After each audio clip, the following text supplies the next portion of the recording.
Hello everyone, Meenu vlogs में आपका स्वागत है। सभी को भाई महाशिवरात्रि की बहुत बहुत शुभकामनाएं। ओम नमः शिवाय। आज मेरा शिवरात्रि का फास्ट था तो मैं लेट ही चली थी घर से। ये लगा लो 11:30 बजे घर से निकली थी कि मंदिर में भीड़ कम होगी, लेकिन मंदिर में आके देखा तो मंदिर में बहुत ज़्यादा भीड़ थी। लगा लो 12 बजने वाले थे तब भी इतनी ज़्यादा भीड़ थी।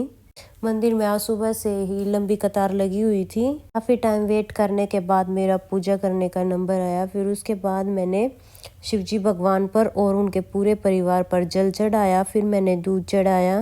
दूध चढ़ाते समय हमें एक बात याद रखनी होती है कि शिवलिंग पर कभी भी उबला हुआ दूध नहीं चढ़ाना चाहिए। कच्चा दूध हमेशा शिवलिंग पर चढ़ाया जाता है। दूध चढ़ाने के बाद फिर एक बार जल से स्नान कराया। इस तरह से मैंने 3 बार जो है शिवलिंग का अभिषेक किया। पूजा थोड़ी जल्दी ही करनी पड़ी क्योंकि मंदिर में बहुत ज़्यादा भीड़ थी और लोग भी वेट कर रहे थे और साथ में देख ही रहे थे पूजा विधि को, किस तरह से मैं पूजा कर रही हूँ। सभी लोग ध्यान से देख रहे थे कि कब मेरा नंबर आएगा, इसलिए पूजा मुझे थोड़ी जल्दी ही करनी पड़ी।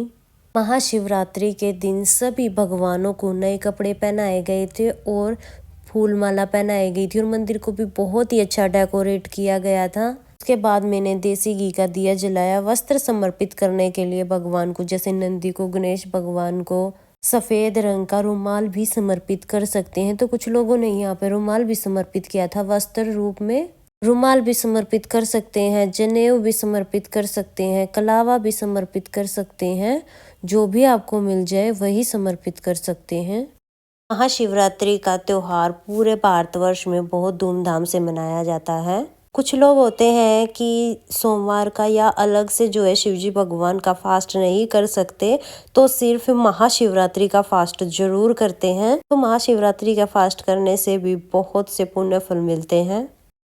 महाशिवरात्रि का जो व्रत होता है वो फलाहार ही किया जाता है। इसमें अन्न नहीं खाया जाता है, लेकिन कुछ लोग जो है शाम को सेंधा नमक खा लेते, जो व्रत का नमक आता है वो खा लेते हैं। लेकिन मैं जो शिवरात्रि के फास्ट करती हूँ, व्रत करती हूँ, वो फलाहार ही करती हूँ। फिर मैंने शिव शंकर को बेलपत्र समर्पित किया, फूल समर्पित किए, कलावा समर्पित किया सभी को। फिर इसके बाद मैंने सभी को चंदन का तिलक किया। चंदन का तिलक ना भी हो तो मंदिर में मिल जाता है, चंदन वही रखा रहता है, उससे भी तिलक कर सकते हैं। फिर मैंने माता पार्वती को सुहाग समर्पित किया, यानी कि सिंदूर से जो है माता को 5 बार तिलक किया जाता है और फिर वहां से सिंदूर लेके, यानी माता की मांग से सिंदूर लेके अपनी मांग में लगाया जाता है। इस तरह से जो है माता से सिंदूर लिया जाता है, सुहाग लिया जाता है। महाशिवरात्रि के दिन शिवलिंग और माता पार्वती का गठबंधन किया जाता है, क्योंकि इस दिन शिव और पार्वती का विवाह हुआ था। तो जो हम गठबंधन करते हैं उसमें गांठ नहीं लगाई जाती है, ऐसे ही सिंपल लपेटा जाता है। शिव परिवार की जब भी हम पूजा करते हैं तो सबसे पहले गणेश भगवान से शुरुआत करके तब हमें सारे भगवानों की पूजा करनी होती है। इसके बाद मैंने शिव शंकर को भोग समर्पित किया। भोग समर्पित करने के बाद दक्षिणा समर्पित करी। दक्षिणा हमें जरूर समर्पित करनी चाहिए। पूजा में रही कमियों को दूर करने के लिए दक्षिणा हमें जरूर चढ़ानी चाहिए।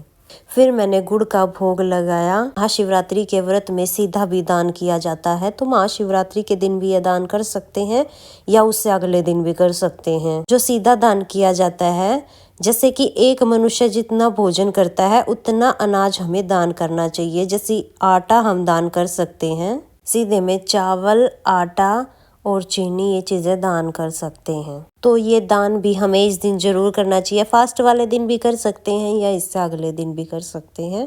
इस तरह से पूजा करने के बाद मैंने हाथ जोड़कर पूजा में रही कमियों के लिए भगवान से क्षमा याचना की और अपनी मनोकामना पूर्ण करने के लिए शिव शंकर से प्रार्थना की। इस तरह से मेरी शिवरात्रि की पूजा जो है पूर्ण हो गई। पूजा करने के बाद ये दिया है, ये मैंने भगवान शिव शंकर की जहाँ मूर्ति थी वहां पे रख दिया। फ्रेंड्स, इस तरह से मैं महाशिवरात्रि की पूजा करती हूँ। अगर ये वीडियो आपको पसंद आई हो तो वीडियो को लाइक कर देना।